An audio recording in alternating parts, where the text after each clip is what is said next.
Hello বন্ধুরা, তো আমার সব বোনরা মিলে বেরিয়ে গিয়েছিলাম খাবার খেতে। তো আমার বোনরা রাস্তার মধ্যে এত ইয়ার্কি ওড়াচ্ছিল, আমার ধারণার বাইরে, মানে কিছু বলা যাবে না, এত ইয়ার্কি ওড়াচ্ছিল। আমাকে এরা মুরগি ভেবে নেয়, বুঝেছেন? রাস্তা বেরালে আমার বোন, অঞ্জলি, রাখি সময় এক জায়গা হয়ে যায়, আর এরা তিনজন মিলে শুধু আমার ইয়ার্কি ওড়ায়। এবার রাস্তায় যেতে যেতে দেখেন আমাদের মৎস্যতলায় ঠাকুর বিসর্জন হচ্ছিল।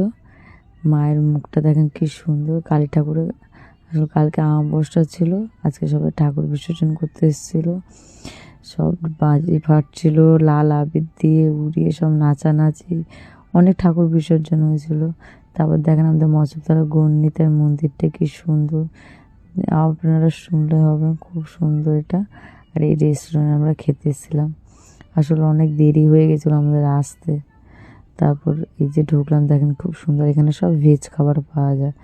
আপনারা সবাই আসবেন, খুব ভালো এখানে খাবারটা, ভেজ আছে, খুব সুন্দর। আমরা সবাই বসে পড়েছিলাম খাওয়ার জন্যে, আর আমার বোন খাবার অর্ডার দিচ্ছিল, জিজ্ঞেস করছিল, আমাকে বলছিল বল কী কী দেবো, আজকের জন্য এইটুখানি, টাটা।